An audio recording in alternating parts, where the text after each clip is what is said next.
మరోవైపు ఏకంగా దేవుడిని కూడా రాజకీయాల్లోకి లాగుతా ఉన్నారు. ఇది కొంచెం కరెంట్ టాపిక్స్. టీటీడీ ఏం జరుగుతూ ఉంది, దేవుడిని ఏ రకంగా రాజకీయాల్లోకి లాగుతా ఉన్నారు ఒకసారి చూద్దాం. టీటీడీ వేదికగా నిజంగా వెంకటేశ్వర స్వామి నిజంగా ఎంత ప్రసిద్ధిగాంచిన గుడి అంటే టీటీడీ ప్రపంచవ్యాప్తంగా, ఫర్గెట్ అబౌట్ దేశం, ప్రపంచవ్యాప్తంగా కూడా ఆ గుడికి ఒక ప్రతిష్ఠిత ఉంది. అలాంటి వెంకటేశ్వర స్వామి గుడిని చంద్రబాబు నాయుడు పుణ్యాన నిజంగా ఎంత అబాసుపాలు చేస్తూ ఉన్నారన్న దానికి నిదర్శనాలు ఇవన్నీ. నేను అడుగుతా ఉన్నా, ఇదే చంద్రబాబు నాయుడు కక్ష రాజకీయాలను చూస్తూ అడుగుతా ఉన్నా, నెయ్యిలో జంతువుల కొవ్వు ఉందని నేను చంద్రబాబుని అడుగుతాను. అయ్యా చంద్రబాబు, నెయ్యిలో జంతువుల కొవ్వు ఉందని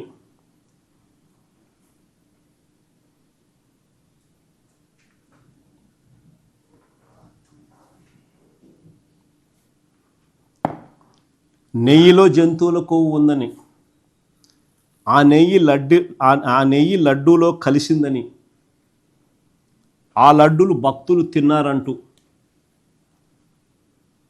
దేవుడంటే భయము భక్తి లేకుండా చంద్రబాబు మాట్లాడారు. ఆ రోజు ఆయన అన్న మాటలన్నీ మీ అందరికీ గుర్తుంటాయి కదా. ఆయన అన్న మాటలు ఇవే కదా. చంద్రబాబు నాయుడు అనే వ్యక్తి ఆ రోజు అన్న మాటలు, నెయ్యిలో జంతువుల కొవ్వు ఉందని, ఆ నెయ్యి లడ్డూలో కలిసిందని, ఆ లడ్డులు భక్తులు తిన్నారని, దేవుడు అంటే భయము భక్తి రెండు లేకుండా చంద్రబాబు నాయుడు మాట్లాడిన మాటలు. నేను అడుగుతాను, మరి జంతువుల కొవ్వు నెయ్యిలో కలిసిందని, ఆ లడ్డులు భక్తులు తిన్నారని చెప్పడానికి ఆధారాలు దొరికాయా? చంద్రబాబు నాయుడు సూటిగా ప్రశ్నిస్తా ఉన్నాను.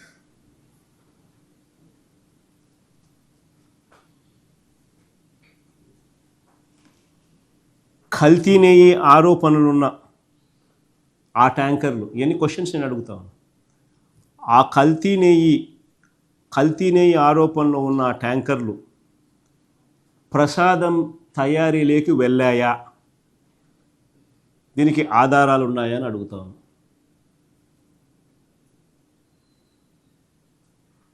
ఎందుకనంటే టీటీడీలో ఒక రోబస్ట్ ప్రొసీజర్ ఉంది.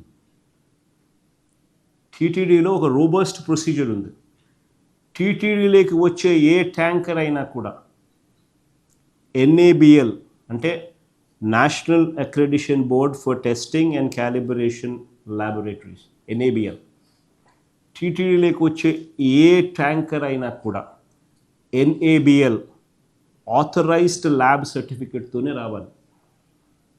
ఇది మ్యాండేట్, ఇది rule. Without this certificate, they will not even be entering, they cannot even come close to Tirupati. తర్వాత టీటీడీలో ఈ NABL సర్టిఫికేట్ ఒక్కటే ఒప్పుకోరు. ఇది కూడా పార్ట్ ఆఫ్ ది ప్రొసీజర్. టీటీడీలో ఒక ల్యాబ్ ఉంది, వాళ్ళ సొంత ల్యాబ్ ఉంది. ఆ సొంత ల్యాబ్లో కూడా మళ్ళా టెస్ట్ పాస్ కావాలి. ఏ ట్యాంకర్ అయినా, ప్రతి ట్యాంకర్. ఆ తర్వాతనే ట్యాంకర్ లోపలికి పోవాలి. ఆ తర్వాతనే ట్యాంకర్ అనేది లోపలికి పోవడానికి అనుమతిస్తారు. అంటే NABL ల్యాబ్ సర్టిఫికెటు, వీళ్ళ సొంత ల్యాబు పాస్ సర్టిఫికెటు, ఈ రెండు ఉంటేనే ట్యాంకర్ లోపలికి వెళ్తుంది. ఈ స్టాండర్డ్స్ లేకపోతే రిజెక్ట్ చేసి వెనక్కి పంపిస్తారు. ట్యాంకర్లను వెనక్కి పంపిస్తారు. ఇదే కార్యక్రమం ఈ టెస్టింగ్లో ఫెయిల్ అయినప్పుడు రిజెక్ట్ చేసి వెనక్కి పంపించే కార్యక్రమం గతంలో చంద్రబాబు నాయుడు గారి హయాంలో 15 సార్లు వెనక్కిపోయింది. 15 సార్లు వెనక్కి పంపించారు.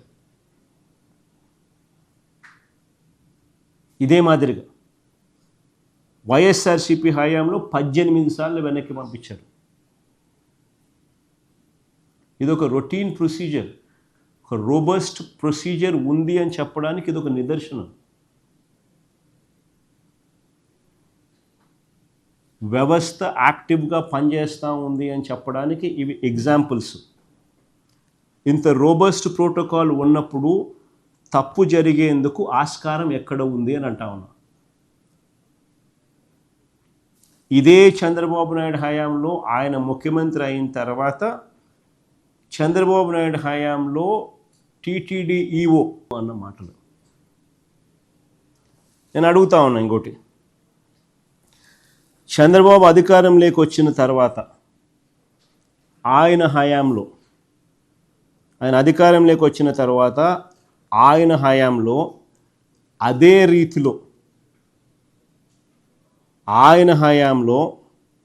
రీతిలో జూలై నెలలో 4 ట్యాంకర్లు తిప్పి పంపారు.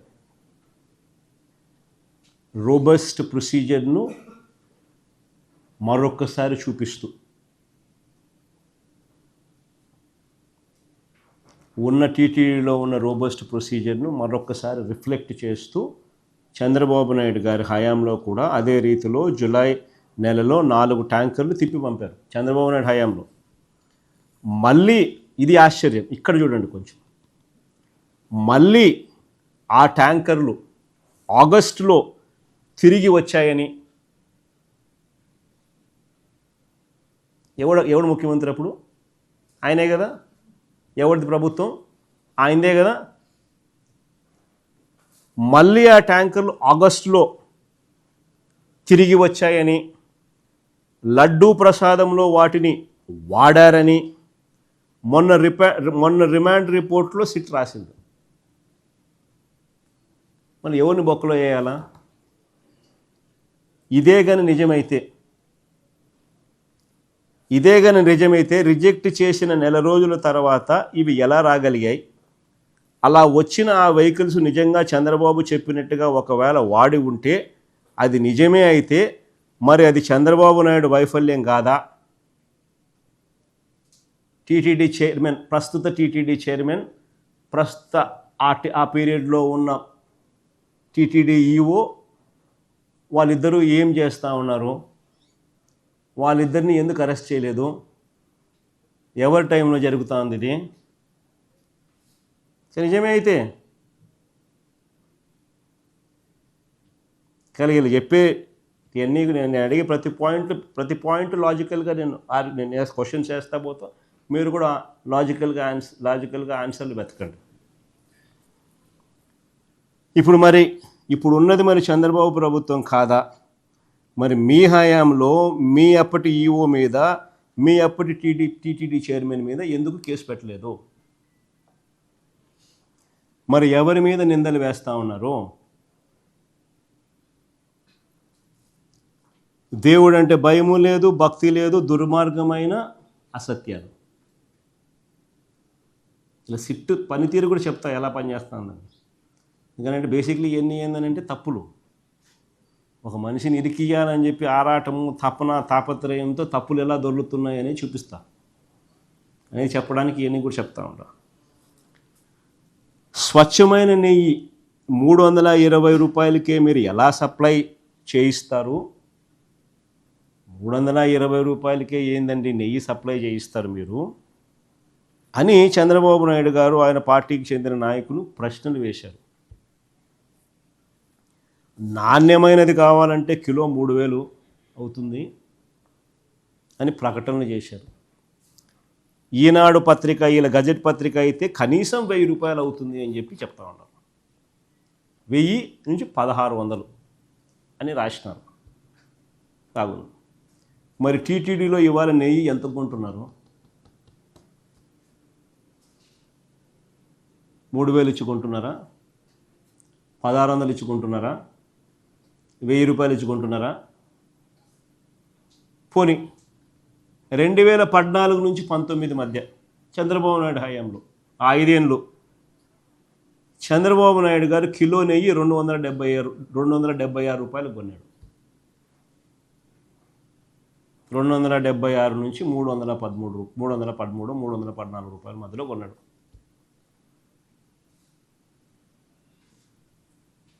2014 నుంచి 19 మధ్య ఆ 5 ఏళ్ళు చంద్రబాబు నాయుడు గారి హయాంలో నెయ్యి కొనుగోలు 276 నుంచి 313 314 రూపాయల మధ్యలో కొన్నారు.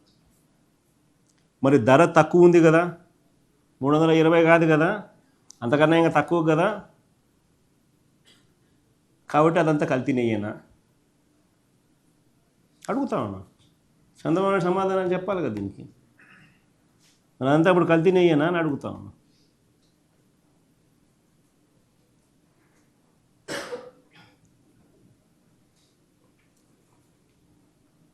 ఇంకోటి గమ్మత్తైన విషయం చెప్పమంటారా? ఇది మరీ గమ్మత్తైన విషయం. ఈ బోలే బాబా అని చెప్పి మధ్యకాలంలో మీ పేరునే ఉంటారు మీరంతా. ఎవడనైనా ఈ బోలే బాబా అని చెప్పి నేను కూడా అనుకుంటాను. ఈ బోలే బాబా అని ఎవరు వెళ్ళంతా. బోలే బాబా అని ఈ డైరీ విషయంలో చేస్తున్న దుష్ప్రచారం అంతా ఇంత కాదు. అసలు ఈ బోలే బాబా అనేవాడు ఎప్పుడు వచ్చినాడు? అది టీటీడీ బోర్డు మినిట్స్ ఏమో. ఇది TTD board minutes dated 26th June 2018. అంటే చంద్రబాబు నాయుడు ముఖ్యమంత్రిగా 26th June 2018. ఇక్కడ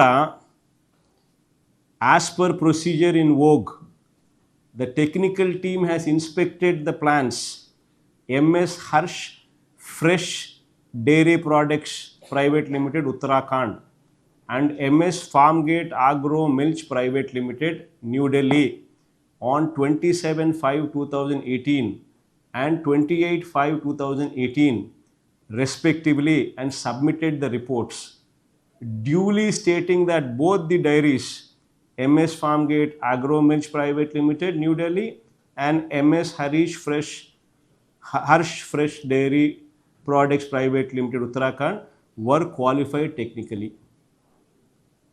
ఎవరి అండి ఇది? బోలే బాబాయ్.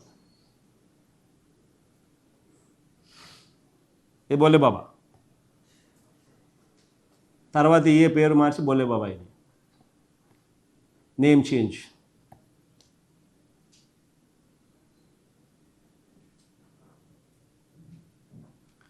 Harsh fresh dairy products private limited was the former name of Bole Baba Organic Dairy Milk Private Limited.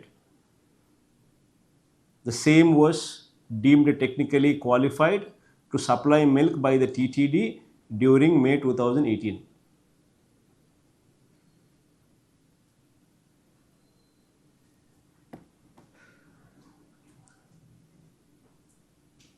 ఇది నిజంగా గమ్మత్తైన విషయమే కదా.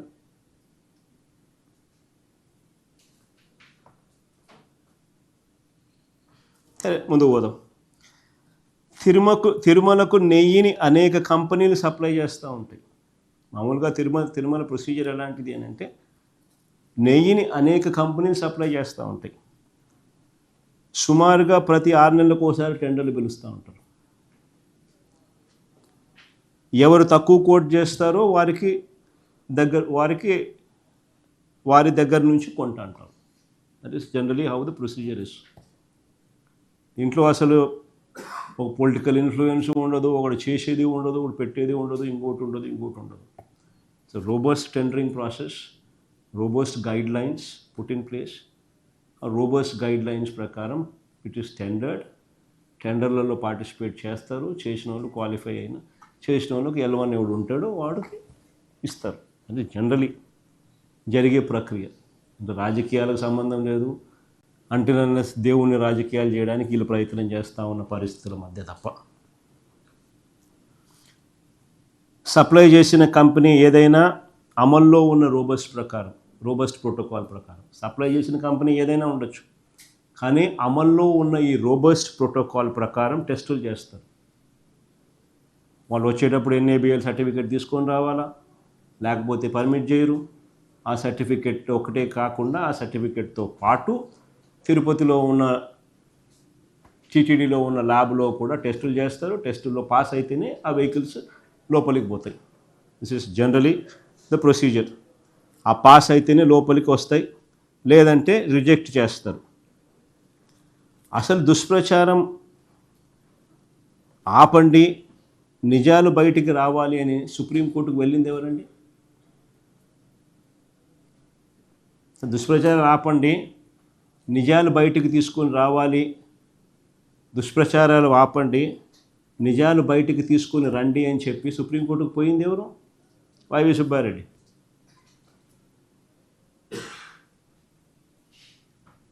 పోయింది వైవి సుబ్బారెడ్డి, తెలుగుదేశం వాళ్ళు కాదు. మరి ఆయన మీద ఆరోపణలు ఏందని నాకు అర్థం కాదు. సెన్స్ ఉండాలి అసలు. ఆ మనిషి వైవి సుబ్బారెడ్డి అనే వ్యక్తి, మీరు ఎప్పుడైనా ఆయన ఇంటికి పోయినారా? హైదరాబాద్ ఒకసారి పోండి. పక్కనే ఆయన ఇంట్లోనే గోపూజ జరుగుతుంది, ఇంట్లోనే. ఇదే వైవి సుబ్బారెడ్డి గారు అయ్యప్ప మాల కనీసం 35-40 సార్లు వేసుకొని ఉంటాడు. అదేమంటారు స్వాముల్లో కూడా కేటగిరీ, గురుస్వామి కేటగిరీ. కనీసం 35 సార్లు, 1978 నుంచి 35 సార్లు 40 సార్లు కనీసం పోయి ఉంటాడు. ఏం ఆరోపణలు చేస్తూ ఉన్నారో, ఎందుకు చేస్తూ ఉన్నారో మీకే తెలియదు.